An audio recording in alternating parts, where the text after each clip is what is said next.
Diyos ang mataas sa papurit pa sa salamat. Amen. Tayo nagpapasalamat sa Panginoon sa kalakasang ibinigay niya ngayong gabi.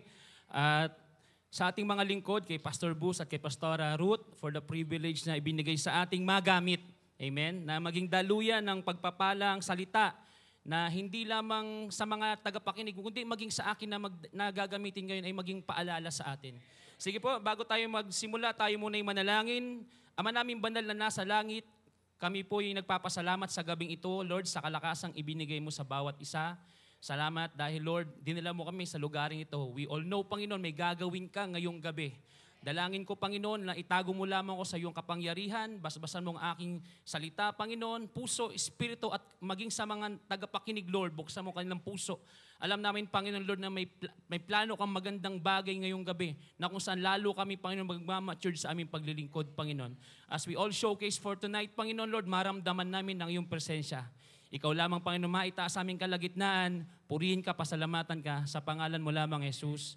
Amen and amen. Sige po, tayo pong lahat ay makakaupo sa presensya ng Panginoon. Amen. At pwede po batiin mo muna ang katabi mo ng magandang gabi. Alright, praise God. At amen. Sa gabing ito po yung napaka-iksi po lamang ng aking preaching for today. By the way, sa hindi po nakakilala, ako nga po pala si Brother Joel. Bobby is one of the pastoral and staff of this church. At sa gabi pong ito, pagpalain tayo ng Panginoon sa Kanyang salita. Excited na ba tayo?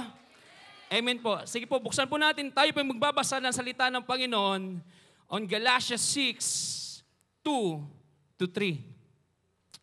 Amen. Alright, pwede bang sabay-sabay po nating basahin ang salita ng Panginoon? Amen. 1, 2, 3, go! Magtulungan kayo sa pagbuhat ng pasanin ng bawat isa. Sa gayong paraan ay matutupad ninyo ang kautusan ni Kristo. Kung inaakala ninyong kayo'y nakahigit sa iba, subalit hindi naman, dinadaya nyo lamang ang inyong sarili. Amen. At sige po, ituloy po natin sa 4 and 5 para po makumpleto. 4 and 5. Suriin ng bawat isa ang kanyang gawa, sa gayon ang kanyang kagalakan ay nakabatay sa kanyang gawa. Huwag na niyang ihambing pa iyon sa gawa ng iba, sapagkat ang bawat isa ay dapat magdala ng kanyang sariling dalahin. Amen. Pagpalain ni Lord ang kanyang salita. Sa gabi pong ito, before I reveal the title of my topic for tonight is, dahil katatapos lamang po ng whole week, meron po nilagay si Lord sa akin na revelation. When kanina po tumawag si Pastor Bus na nagulat po ako, pero praise God, dahil ang training po natin sa iglesia, laging handang mag-share ng salita ng Panginoon. It's all around 5:57 po kanina, ako po yung nagulat at sabi ko, Lord, samahan niyo po ako. I believe na hindi tayo pipiliin ni Pastor na hindi natin kakayanin dahil si Lord ang ating nasa ang backer natin. Kaya sa gabing ito, dahil katatapos lamang po ng Holy Week, amen, sino po ritong nag-Holy Week? Amen. Marami nakapanood ng movie series about Jesus, Passion of Christ, The Chosen One. Kami po nasa retreat. At meron laging kwento at proseso ang pagkapako ng Panginoong Hesus. Amen. Na which is, merong isang karakter. Amen. Sabihin nyo, karakter. Na hindi laging napag-uusapan. Pero ito ang nagpakita ng higit nating kailangan. Amen. Amen. Basahin po natin ang kwento ni Simon the Cyrene. Amen. Kaya sa gabing ito, the title of my topic is Finding Simon of Cyrene. Amen. Sabi po binasa po natin kanina, magtulungan. At before we proceed to the verse that I read, sinabi po rito sa Mark 15:21 about Simon of Cyrene. Mark 15:21. Amen. Sabi dito, nasa lubong nila sa daan ng isang lalaking galing sa bukid na si Simon na taga Cyrene, na ama ni na Alejandro at Rufo. Pilit nilang ipinapasan sa kanya ang krus ni Jesus. Amen. Sa gabi pong ito, mga kapatid, parang napakasimple lamang po ang gustong ipaliwanag sa atin ni Lord tonight. Pero gusto nating i-emphasize today na napakahalaga na tayo po'y nagtutulungan sa pasanin. Sabi po sa binasa natin kanina, magtulungan tayo sa pasanin. Balikan lamang po natin yung verse ng Galatians 6, 2, nagtulungan kayo sa pagbuhat ng pasanin. At itong si Simon, na napadaan lamang, bystander, amen, ay ito nagkaroon pa ng puso na kung saan pinilit siya pasanin, pero nakita niyo po yung puso niya. He never complained about what dinidil sa kanya. Amen? Kaya sa gabing ito, napakahalaga na mabuksan tayo ng Panginoon sa ating paglilingkod. Na kung saan, napakahalaga ng ipinakita, although hindi man lagi na pag-uusapan, si Simon of Cyrene. Amen? Na kung saan, sa ating paglilingkod, magagamit din natin bilang isang magandang halimbawa. Number 1 po, na input for tonight is be a help and support. Sabihin nga po natin, be a help and support. To church, pastors, ministries, or people around us, even our family. Amen? Ito pong napakahalagang bagay na dapat meron tayo bilang isang mga lingkod at servant ni Lord. Maging tulong. Amen? Maging katulong. Kaya nga po tayo lahat ay tinawag na manggagawa. Ibig sabihin, dapat meron tayong gagawin. Sabihin mo sa katabi mo, dapat may gagawin. Maging tulong tayo at suporta. Hindi lamang sa iglesia natin. Amen? Sa ating pastor higit, no? Sa ating ministeryo, sa mga taong naka-church natin o nakapaligid sa atin, kundi higit sa lahat, sa Panginoon at sa ating pamilya.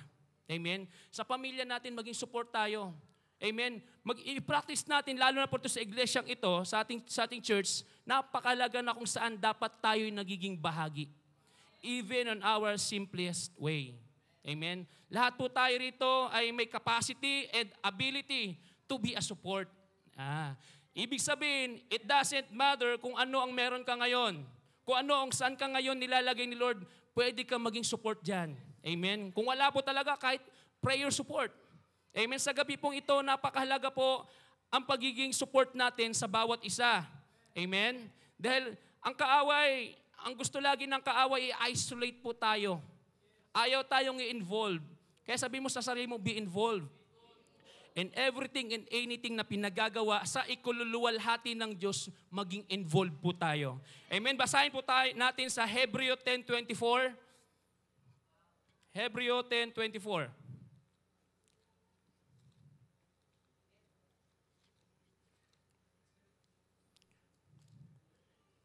On Hebreo 10:24, sabi po dito, sikapin din nating gisingin ang damdamin ng bawat isa sa pagmamahal sa kapwa at sa paggawa ng mabuti.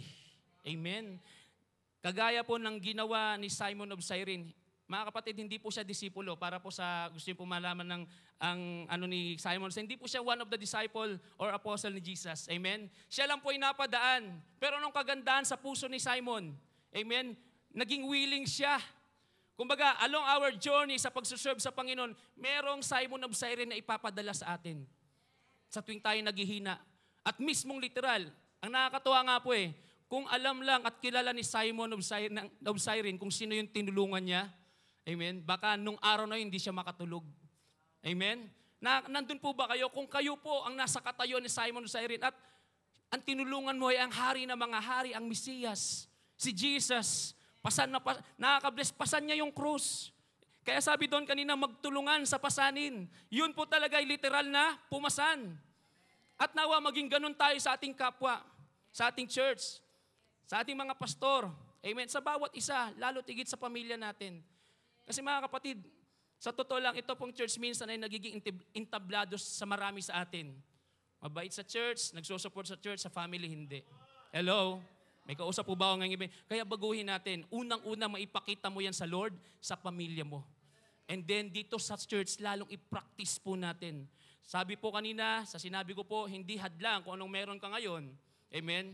Agaya po ng ating atay brother Jennifer, si Tatay Tisoy, despite ng kanyang kalagayan, pero nagiging support siya. Amen? Pinagagamit niya ang kanyang tahanan. Then bilang maging space or venue sa pag-share ng Word of God sa tansa. Amen? Kaya napakahalaga po mga kapatid na gamitin natin ng anything na binigay sa atin ni Lord bilang maging support. Hindi lamang financially. Alam ko po, lahat po tayo rito ay tinawag sa kanya-kanyang genre or kanya-kanyang porte para maging support. Ang iba sa atin dito ay magagaling kumanta, magagaling mangaral. Ang iba sa atin dito ay magagaling mag-support through finances. Maging ganun tayo. maging available lagi tayo just like Simon of Cyrene.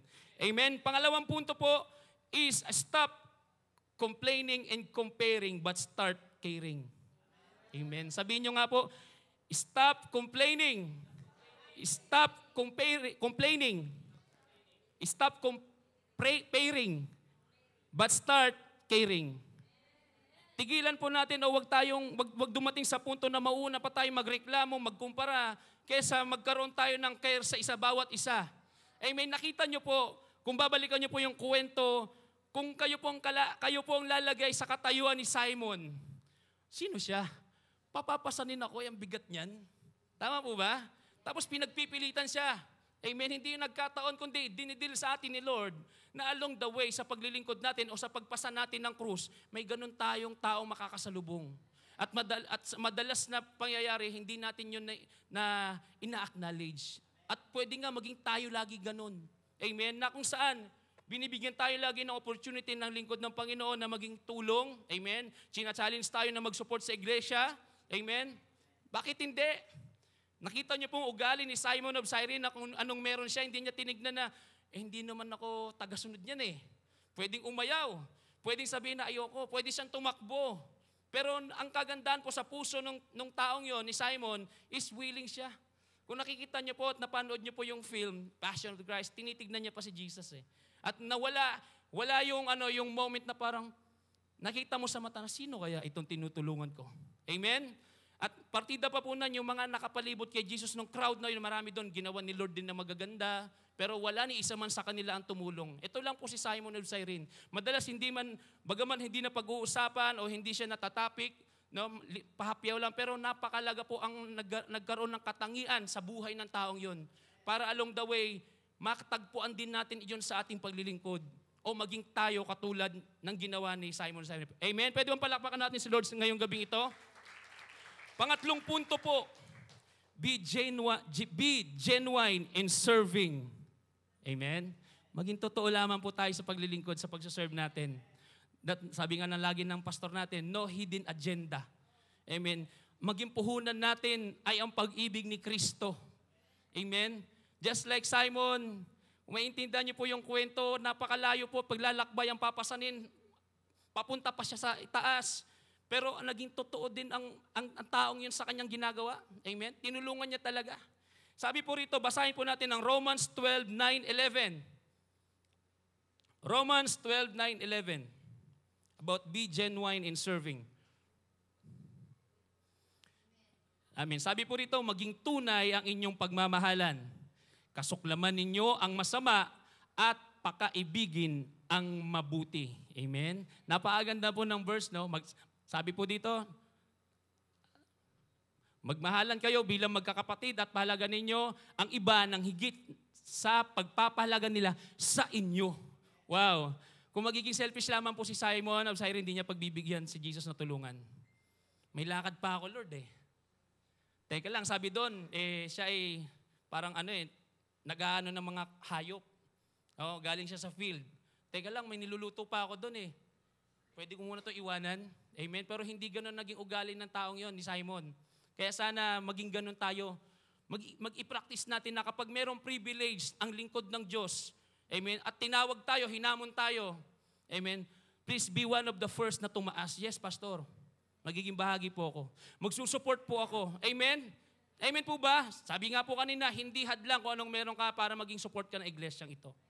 Alam niyo mga kapatid, lalo na po sa panahon ngayon, alam naman po natin, sa real talk lang po, lalo na po dito sa ating church building, dapat po, kung meron na pong dapat tumutulong, lahat po sana tayo rito. Lagi ko pong sinasabi at narinig niyo po before po sa una kong pag-share na it's 145,000, kung 200 attenders dito, wala pang tagi-1,000. Hindi na problema ang lingkod ng Diyos. Amen. Kung saan dito naman din tayo pinagpapala ng Panginoon through His words. Amen. Marami dito nabuo ang pamilya, nakatagpo ng karelasyon, nagkaroon ng pamilya, amen, nagsusuicide na sana, pero na-bless sa maraming preaching ng lingkod ng Panginoon. Amen. Marami dito pinalalakas ng Panginoon. Amen. Pero minsan sa pagpapatuloy natin, nagiging double-hearted pa tayo or minded. Amen. Hindi na yun nagiging genuine. Sabihin nyo nga po, genuine. Genuine in serving God. Serving our pastors. Amen. Alam niyo po, meron lang po akong konting i-share kasi po napagdaanan ko po ito through mine and our Pastor Bus. Nung araw po na nagkaroon po siya ng injury. Alam po ito ng asawa ko na kung saan nangangailangan po siya ng agarang makaka-accompany niya, punta po sa Doon ko po naramdaman na hindi ko pala kaya makita yung pastor natin na gano'n ang kalagayan. Totoo po ito. Ito po dinidil din sa akin habang pinag-aaralan ko po ito na ang paglilingkod dapat natin may kasamang pag-ibig. Amen? Kasi kung hindi, mananawa ka. Tatamarin ka. Nung araw na po yun, wala pa akong ibang hangad kundi ma-take care lamang po siya. Amen? At nagpapasalamat ako sa Panginoon sa ganong opportunity na ibinigay. Amen? At alam ko sa bawat isa sa atin meron. Hindi lang sa ating Pastor Bus. Bawat lingkod ng Diyos na, amen, sa ating iglesia na lamang. Kaya nagpapasalamat tayo palagi na tayo ay china-challenge ni Lord ng lingkod ng Panginoon para maging tulong at maging totoo sa paglilingkod. Amen? Kaya pinakamalaga po in serving the Lord, maging pundasyon natin ang pag-ibig ni Jesus. Amen. Hindi yun mga agenda, hindi dahil hindi pinapaboran ka. Amen? Hindi dahil meron kang mahihitit na magandang bagay sa taong ito. Amen? Kaya napakalaga po mga kapatid, ang paglilingkod natin, puso ang puunan totoo, pero dapat punong-puno ka dapat ng pag-ibig. Amen? When times and the privilege comes to you, na ikaw ang unang challenge, huwag ka magdadalawang isip na hindi mag-say yes. Amen? Alam ko sa gabing ito, iba't iba ang dealing sa atin habang pinapakinggan natin ang salita ng Panginoon ngayon. Ang gusto lang po ng salita ng Panginoon ngayong gabi, magising tayo na pinakamalagang bagay, maging totoo tayo sa Kanya. Sa ating pagtaas ng kamay, sa ating pagtayo, amen, sa ating paglilingkod. Dahil ang katotohanan mga kapatid, alam niyo po ba, alam niyo ito nakakapagod maglingkod. Amen? Totoo po ba yan? Wala namang paglilingkod na masarap Wala namang paglilingkod. Although hindi pa naman po ako ganun kalalim o katagal maglilingkod, pero sa totoo lang, nakakaramdam din tayo ng pagod. Pero alam niyo po ba na when the time comes na tayo napapagod, alalahanin lang natin na mahal natin si Lord. Lahat ng yun, amen, nare-replenish ang ating pagsaserve muli sa Kanya. Amen? Pwede pa palakpakan natin muli sa gabing ito si Lord. And last, number 4, PowerPoint. Number 4 is expect blessings. Could you imagine kung nasan ngayon Simon of Cyrene na yun, natin pinag-usapan natin kanina. Sabi ng salita ng Panginoon, isang basong tubig lamang ang ibigay sa lingkod, grabing ganti ng Panginoon. Yun, pinasan niya talaga ang cross. Can you imagine that? Amen? Sabi doon, nasan kaya ngayon, hindi po siya believer ni Jesus. Sabi doon sa description, passers lang siya passing by lang Pero yung puso ang tinignan ni Lord. Amen? At tiyak tayo, hindi man nabanggit na, pero nakatitiyak tayong nasa magandang kalagayan si Simon of Cyrene ngayon. Amen? Kasama ng dalawang makasalanan nasa kaliwat kanin Jesus. Bakit po? Dahil ang puso lagi ang tinitignan ng Panginoon. Kaya sabihin mo sa katabi mo, puso ang tinitignan ni Lord. At alam nyo ba, amen, malapit na po ako matapos, sabi ko sa inyo, napakasaglit lamang po ito. Napakalaga rin sa paglilingkod na nag-e-expect tayo ng blessings. Amen. Hipokrito lang pong makapagsabi na naglilingkod ako for thank you. May blessing tayong laging gustong makamtan sa Panginoon. Amen. Whether you like it or not, basta nakita ka ng Panginoon na nag-serve ng tapat, meron kang blessing na paparating. Amen. Hindi yung pinangako ni Lord na magkakaroon ka ng bahay sa Forbes Park, hindi yon. Higit dun. Amen. Kaya basahin po natin sa 2 Corinthians 9:8. Hallelujah. 2 Corinthians 9:8. Sabi po dito ng salita ng Panginoon, magagawa ng Diyos na pasaganain kayo sa lahat ng bagay. Wow. Hindi lamang finances, hindi lamang relationship, amen, hindi lamang sa business, hindi lamang sa career. Sabi doon, lahat ng bagay. Name it. Malamang ito'y pamilya na gusto mo nang mabuo, matagal na panahon ka nagsiserve. Unti-unti, binubuo ni Lord. Amen. Sabi dito, at higit pa sa inyong pangangailangan. Amen. Lagi natin narinig siksik, liglig at umaapaw na hindi magkasya sa ating kamalig. Sabi doon, sa inyo higit pa sa inyong pangangailangan. Bakit po higit sa ating pangangailangan? Dahil ang gusto ni Lord, pag tinanggap natin yung blessing na yon, hindi lang basta umapaw, i-share mo din sa nangangailangan. At maging suporta yon sa mga tao o mga pagkakataon na kailangan ng tulong mo. Amen. Kaya hindi Hindi nagkataon na minsan may taong pinagpapala. Every blessing is a revelation lamang na kailangan mo din itong i-share. Pabalik. Amen. Sabi dito, upang sumagana kayo para sa mabubuting gawa. Ito pong gusto ng salita ng Panginoon ngayong gabi, hindi lang pala tayo pasagana yung finances kundi maging instinct sa atin habang tayo naglilingkod na gumawa ng mabuti. Hindi lamang po sa pagbibigay. Amen. Ang makita na ang buhay mo ay binago ng Diyos mula nung hindi ka pa nakilala at hanggang ngayon, binabasa ka ng tao. Doon na lang, magandang bagay sa harapan ng Panginoon na ang buhay mo, hindi lamang dahil sumusuport ka, kundi nagiging patotoo sa taong nakakilala sa iyo noong una, na itong taong to, grabe, nakita ko ang buhay nito, nakita ko paano ito nagsimula sa Panginoon, pero ngayon, grabe, gusto ko rin maging katulad niya. Amen? At ganun ang naramdaman natin, kaya nga nandito tayo lahat, nagmamahal tayo sa Diyos, sa iglesyang ito. Amen? How many of you na iglesyang ito naging way para lalo siyang lumalim sa Panginoon? Amen? At lagi ko pong pinasasalamatan ng Panginoon. When I starting knowing Jesus, laki po naging part ng JTG sa buhay namin.